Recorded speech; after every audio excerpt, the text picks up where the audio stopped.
Hi ಎಲ್ಲರಿಗೂ, ಇದು Wednesday vlog. ಇವತ್ತು ನಾನು ಮಧ್ಯಾಹ್ನದ ಊಟಕ್ಕೆ ರೆಡಿ ಮಾಡ್ಕೋತಾ ಇದ್ದೀನಿ. ಕಾಯಿ ತುರ್ತಿದ್ದೆಲ್ಲ ಖಾಲಿಯಾಗಿ ಹೋಗಿತ್ತು, ಹಾಗಾಗಿ ಕಾಯೆಲ್ಲ ತುರ್ಕೊಂಡು ಸಾಂಬಾರ್ಗೆ ರೆಡಿ ಮಾಡ್ಕೋತಾ ಇದ್ದೀನಿ. ಇಲ್ಲಿ ನಾನು ಸೊಪ್ಪು ಸಾಂಬಾರನ್ನು ಮಾಡ್ಕೊಳ್ಳೋದಕ್ಕೆ ಇವಾಗಲೇ ರುಬ್ಕೋತಾ ಇದ್ದೀನಿ.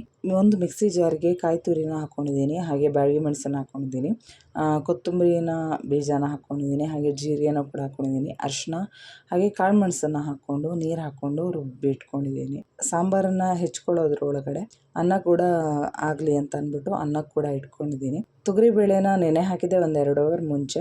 ಅದನ್ನು ಕೂಡ ಕುಕ್ಕರ್ಗೆ ಹಾಕ್ತಾಯಿದ್ದೀನಿ. ಹಾಗೆ ಒಂದು ಟೊಮೆಟೊನೂ ಕೂಡ ಹೆಚ್ಚಿ ಹಾಕ್ಕೊಂಡಿದ್ದೀನಿ. ಇವಾಗ ಕೆಂಪು ಹರಿವೆ ಸೊಪ್ಪು ತೊಗೊಂಬಂದಿದ್ದಿತ್ತು, ಅದನ್ನು ಕೂಡ ತೊಳೆದು ನೆನೆ ಹಾಕಿದ್ದೆ. ಇವಾಗ ಅದನ್ನು ಹೆಚ್ಕೋತಾ ಇದ್ದೀನಿ. ಕುಕ್ಕರಲ್ಲೇ ನಾನು ಬೇಯೋಕೆ ಇಡ್ತಾ ಇದ್ದೀನಿ. ಒಂದೇ ವಿಸಿಲ್ಗೆ ಆಗುತ್ತೆ, ಸೊಪ್ಪು ಬೇಗ ಆಗುತ್ತೆ ಅಲ್ವಾ.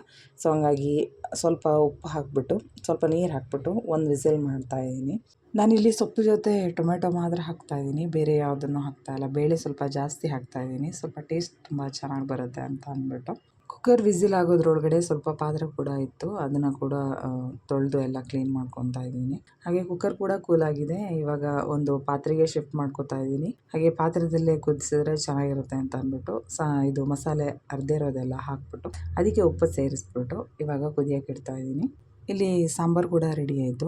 ಇವತ್ತು ಸಾಬುದಾನ ಪಾಯಸನ ಮಾಡ್ಕೊಳ್ಳೋಣ ಅಂತ ಸಾಬುದಾನ ಕೂಡ ನೆನೆ ಹಾಕಿದ್ದೀನಿ. ಚೆನ್ನಾಗಿ ನೆಂದರೆ ಚೆನ್ನಾಗಿರುತ್ತೆ ಅಲ್ವಾ ಅಂತ ಅಂದ್ಕೊಂಡು, ಬೇಯತ್ತೆ ಚೆನ್ನಾಗಿ ಅಂತ ಅಂದ್ಬಿಟ್ಟು. ಹಾಗೆ ಫ್ರೆಶ್ ಅಪ್ ಎಲ್ಲ ಆಗಿ ಬಂದಮೇಲೆ ಮೆಂತ್ಯ ಸೊಪ್ಪು ತೊಗೊಂಬಂದಿದ್ದು, ಅದನ್ನು ಕೂಡ ಪಲ್ಯ ಮಾಡ್ಕೊಳ್ಳೋಣ ಅಂತ ಈರುಳ್ಳಿ ಟೊಮೆಟೊ ಎಲ್ಲ ಹಚ್ಕೊಂಡು, ಹಾಗೆ ಸೊಪ್ಪನ್ನ ಕೂಡ ಕ್ಲೀನ್ ಮಾಡಿ ಎಲ್ಲ ಹೆಚ್ಕೊಂಡ್ಬಿಟ್ಟು ಅದಕ್ಕೆ ಸ್ವಲ್ಪ ಹೆಸರು ಬೇಳೆನ ತೊಳೆದು ಇಟ್ಕೊಂಡಿದ್ದೀನಿ.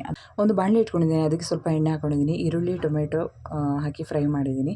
ಹಾಗೆ ತೊಳೆದಿರುವಂಥ ಹೆಸರು ಬೇಳೆನ ಹಾಕಿ ಫ್ರೈ ಮಾಡಿ, ಹಾಗೆ ಹೆಚ್ಚಿರುವಂಥ ಸೊಪ್ಪನ್ನು ಕೂಡ ಹಾಕಿ ಫ್ರೈ ಮಾಡಿಕೊಂಡು ನೀರು ಹಾಕಿ ಮುಚ್ಚಿ ಬೇಯಿಸ್ಕೊಂಡಿದ್ದೀನಿ. ಬೆಂದೆಲ್ಲ ಆದಮೇಲೆ ಅದಕ್ಕೆ ರುಚಿಗೆ ತಕ್ಕಷ್ಟು ಉಪ್ಪು, ಹಸಿಮೆಣಸಿನ ಪುಡಿ, ಕಾಯಿ ತುರಿ ಹಾಕಿ ಮಿಕ್ಸ್ ಮಾಡಿಕೊಂಡು ಒಂದು 5 ನಿಮಿಷ ಮುಚ್ಚಿ ಬೇಯಿಸ್ಕೊಂಡ್ರೆ ಪಲ್ಯ ರೆಡಿಯಾಗೋಗುತ್ತೆ.